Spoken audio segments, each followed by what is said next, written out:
right, Big Rod, man. We got two of the top athletic directors in the country on radio. Yeah, together. Both Florida State alums. No, not Florida State. Ferris State alums. My brother KG, Keith Guy Muskegon Public Schools. Ira Childress down there in Miami Heat land. Representing. How you brothers doing? Good, man. Doing good. Doing real good, man. Good to see you, brother. You see you see Ira had to put on his professional voice, right? He was just clowning. He just was clowning with us. Now he was like, "What up? I'm here." Right. So what is it like down in Miami right now, man? After that loss last night. You know, it was a tough loss, but everybody's handling it well because remember Miami Heat was not supposed to be there. They were a 5th seed and powered by Jimmy Butler and some young guys who could really shoot the ball. And a big guy in Bam. They were able to make it all the way to the NBA Finals, but it was really supposed to be the Greek Freak and the Milwaukee Bucks, who was the #1 seed in the East. Right. I just laugh when I hear that name, but you're right. So, hey, KG, man, you're a diehard Laker fans, man. Did you see this happening? Oh, no doubt. You know, I was all the way through when we got AD. I felt that the championship was ours to lose, and you know, when the season got put on hold, and then went to the bubble, and then we didn't have Avery Bradley. I thought that would kind of hurt us a little bit, but some other guys stepped up, i.e. Rondo and KCP ended up getting his stuff together. And I mean, it was I saw it coming. I just thought that in the Western Conference Finals, it would have been the 2 LA teams. Really? And I thought in the Western Conference Finals, but it didn't work out that way. And like Chill said, Miami, you know, I hated to, you know, as I was rooting for the Lakers, I was also kind of silently, you know, rooting for the underdog, but I wanted the Lakers to win. But just how hard those guys played and how they played together and the culture that they have, you can't help but respect. Right. And I think, you know, I was going to add to that real quick, P. I think that he hit on a good point when he said culture, because the biggest thing is in basketball, you got to have a culture that's important. And you know who didn't have that culture was the Clippers, and you could see it showed. Because they weren't together. They weren't a team that you could say, man, you know what, this team is connected. And the Miami Heat was connected. And that's why they were able to get as far as they got. Everybody knew their role. Everybody was playing the position. And Jimmy Butler played, you know, at a NBA all NBA level. So, but again, the Heat culture to me is what got them to the NBA Finals. And the Clippers did not get there, in my opinion, because their culture wasn't there. You had some guys that, you know, that was doing a lot of talking. You had some guys that didn't necessarily take the regular season that seriously, you know, and all of a sudden when you get in that bubble, it shows, you know, and that's what happened against some really good teams in the West. But the Clippers should have been there. Right. Let's talk about the bubble. KG, man, were you surprised to see how successful NBA was? No positive tests? You know what? I wasn't surprised because, you know, I mean, I'm surprised that we haven't done something as a country.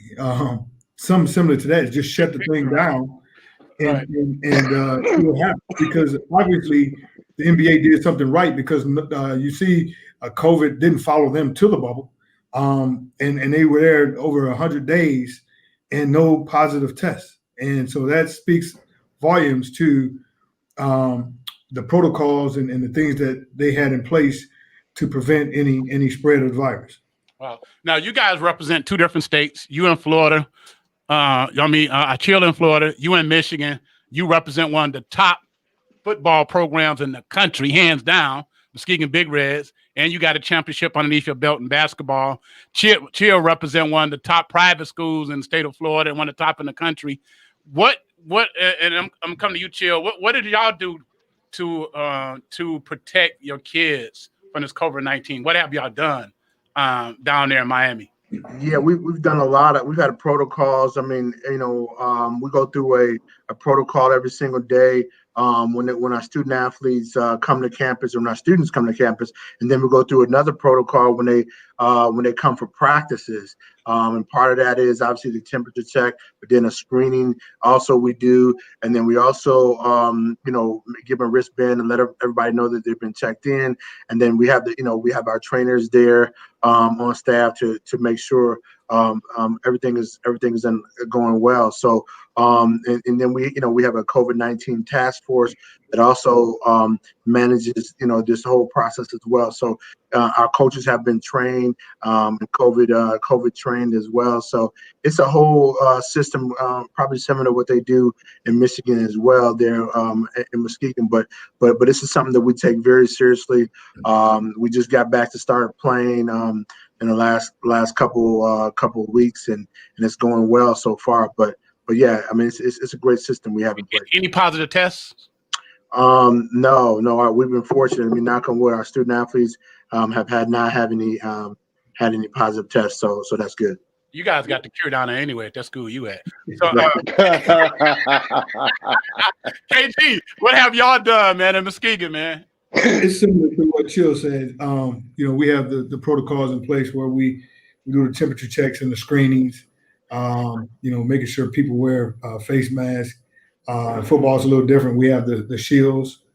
Coaches and everybody has to wear the face mask. We have sanitizing breaks where we sanitize the balls and the equipment. Of course, everyone has to bring their own water bottles. There's no drinking out of water fountains or sharing water bottles or anything like that. Really no high fives and those types of things. We also, from a fans perspective, this week we get to open it up to 1,000 fans. Oh, really? Yeah, but 300 go to the away team, 700 goes to the home team, and but still have to practice social distancing and make sure that you wear a mask inside the stadium and just be cautious and follow the protocol. So it's pretty much similar to what Chill has done. And fortunately, we have not had any COVID positive tests either. So we're knocking on wood, and hopefully we can keep it going. And the main thing is, I think what a lot of people have to realize, and I think Chill can probably attest to this.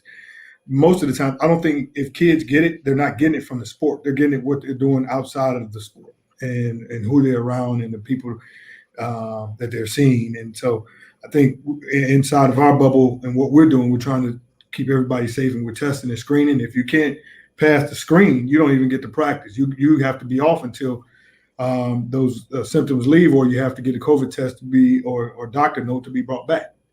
All right. You had Coach Jerry Riley, Pastor Riley said, Coach Guy, we're letting all these bandwagons people get on, man. Hey, that's my guy, man. Listen, we talk all the time. And last time I saw him, we talked for about 45 minutes in Walmart parking lot about the Lakers.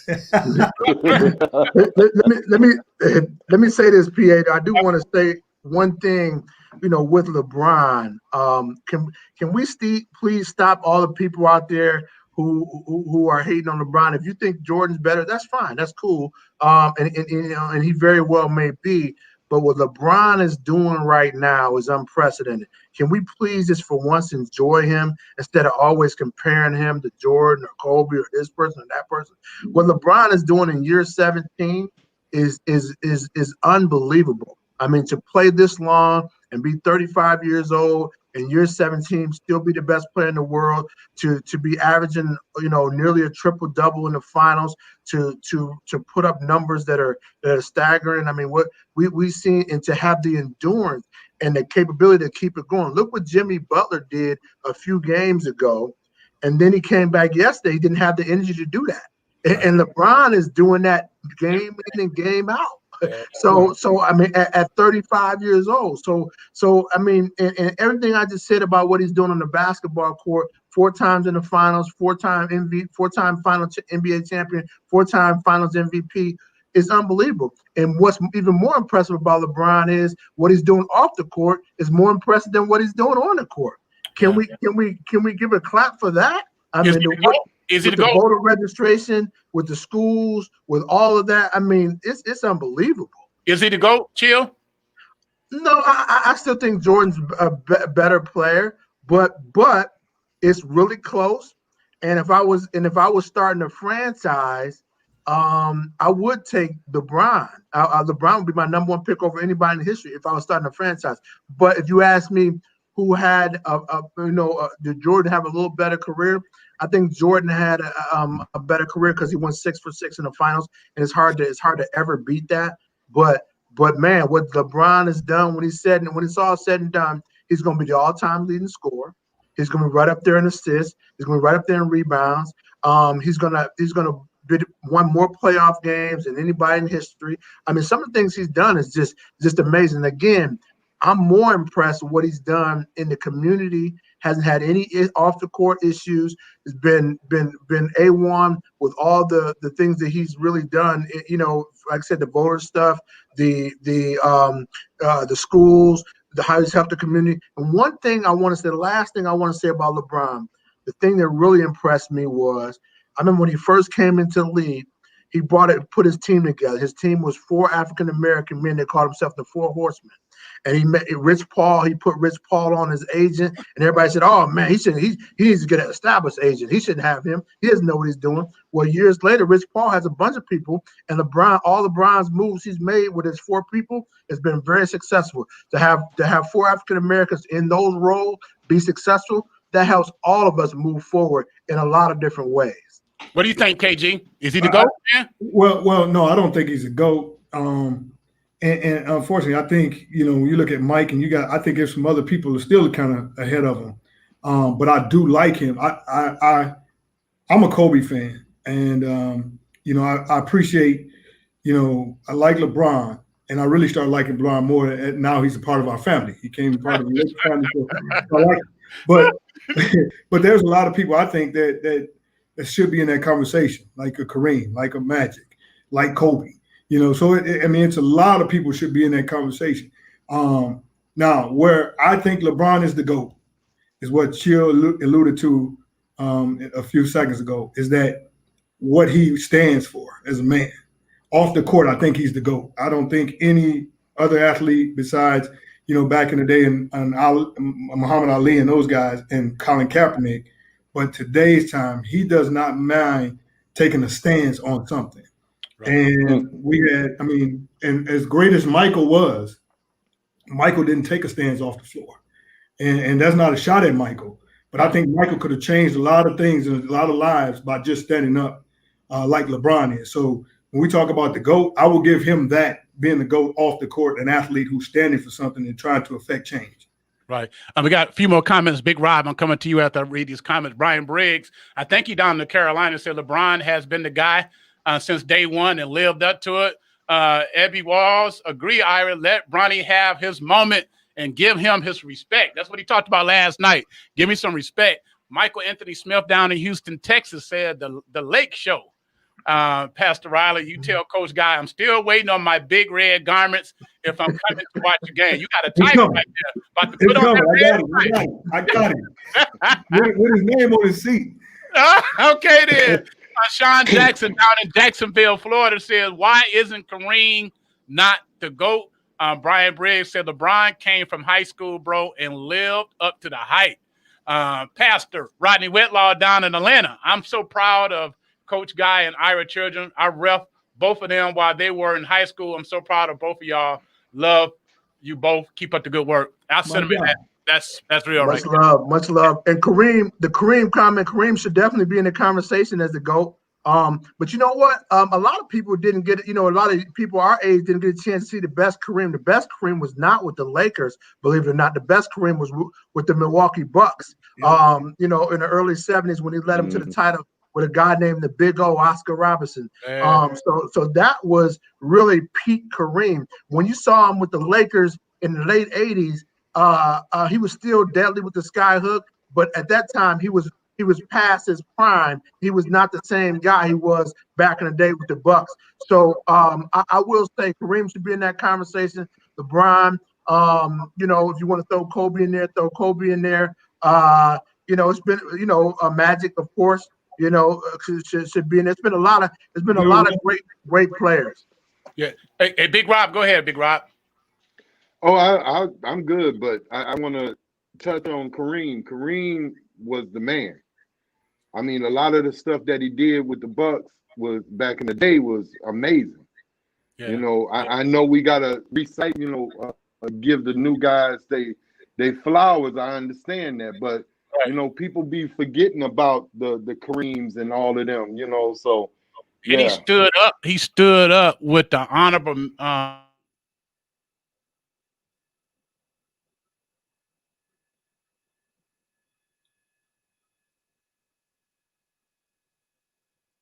The PA freeze? I think he did. We still on? Mic check. Here we go. I think we're rebooting right now. Big Rob.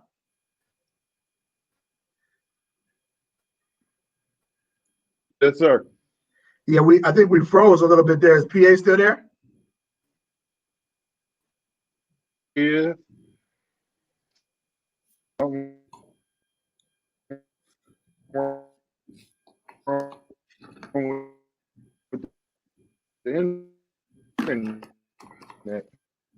He had some internet issues. But I think we're still on. So yeah, but who else should be in that conversation? I'm with you. I think Mike, Kobe, Magic, I think Kareem should definitely be there. Yep. Yep, Kareem. I think Bill Russell. Yeah. Yeah, I mean. Hey, you said Bill Russell. Yeah, I forgot about him, but yeah, he should be in that conversation too. I mean, because those guys not only did good on the court, but the things that they were doing, you know, for the time that was going on. Yeah, you know, a lot of people don't understand all the things that was going on. So yeah. Yep. And go ahead, Coach.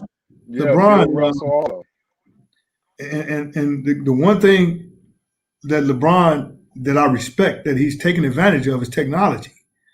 Where he spends $1 million a year at least on his body and upkeep, you know, and the guys like Isaiah and Magic and Jordan, those guys didn't have the luxury to do that because technology is not what it is today. And LeBron looks like he could play at least 4 or 5 more years at this rate, the way he's playing. I mean, the energy that Chill talked about earlier, I mean, he didn't slow down at all. And when he got a full head of steam, I mean, you better get out of his way. He's still athletic. He's still quick. Mm-hmm. And I mean, he's a great basketball player. But right now, as we're talking about GOATs, I can't say he's the GOAT. I mean, but I do think he's up there and he's making a strong case. Is there anything he can do in the next few years? If he keep winning titles? I mean, will you ever change your mind, or you just such a Kobe fan no matter what? He'll never. Well, here's the thing. Reason why it's tough for me, the dynamics are a little different because Mike played with one team, Kobe played with one team, Magic played with one team. They didn't go out and, create super teams. And if there was a super team, people came and played with them. So that, to me, I think LeBron's a great player. And please, LeBron fans, hey, all LeBron Twitter people, come get He's a part of our family, so I like him. I'm just saying, this is my opinion only. I have a right for that. Right. I think that matters on my score sheet when we talk about staying with one team and not playing with so-called greats, because you got to look at LeBron played with Kyrie. LeBron played with D-Wade, Bosh. Now he's playing with AD. Kobe played with Shaq. But this is my point. Kobe stayed with LA for 20 years, didn't move through the good and the bad. He could have went out and got. He wanted to move, right? Nah, he tried to force their hand to give him some more players. Right. He didn't want to leave. He could have went to Detroit. And, I wish he would have came to Detroit, but he did not. And he stayed true to that. But 20 years in one franchise, And you know they had some bad years with Smush Park. You know that. I mean, those guys probably weren't better than you and I, Chill. Right, right. You know, he suffered through that, and I think it took some time in life off of his career. Right. Hey, No, gentlemen, hey, we thank y'all for hanging out with us. We had a little rain going on and messed up the internet where I'm at, but man, we got to get you guys back on. So proud of y'all. I mean, y'all good friends, and both of y'all went to Ferris State together, right? yeah. No doubt. So tell me this before we go: who's the better basketball player? Keith is better basketball. I mean, I was a football guy. Yeah. I was a football guy. I was. My basketball was Friday night, so I could get like 3 or 4 dunks, have a big game. You know what I mean? Shoot some threes. You know, but Keith was a heady point guard. Man, I wouldn't watch them because he came out a year before me. I think he came out in '93, right? But I wouldn't watch them in the state. I think they went to the state semis or state finals. They were good. But I played college football. He played college basketball. So he give me football, I give him basketball. So I know you got him in football. Yeah. Football, yes. Yeah, he got me. I quit football when they try to put me on defense. All right. And before we go, can you shout out, Chill, let everybody know what school you at in Miami, man. And then we have KG do his. Yeah, Gulliver Prep, Miami, Florida. We're the #1 4A football team in the state. By the way, Keith, if you guys can play teams out of state, we'd love to play Muskegon. If we get you down here to South Florida, we'd love to bring Muskegon down to Miami. My God, that would be a good matchup. We got a lot of Division I players. I know you guys got a lot of Division I players. That'd be a heck of a matchup. Well, I tell you what, if the state of Michigan ever loosens the restrictions, we can set it up. I already talked to KG about that, man. Tell them to do that. Yeah. KG, let everybody know where you at, bro. Oh yeah, Muskegon High School, man, and we're the #1 football program in the state of Michigan and #6 in the country. And we have great athletic program, basketball program as well. And we're just happy to be here and happy to be with you guys, man. Right. One last thing, Chill. What's the average income of those kids that go to your school? I don't know, man. Come on, Pete.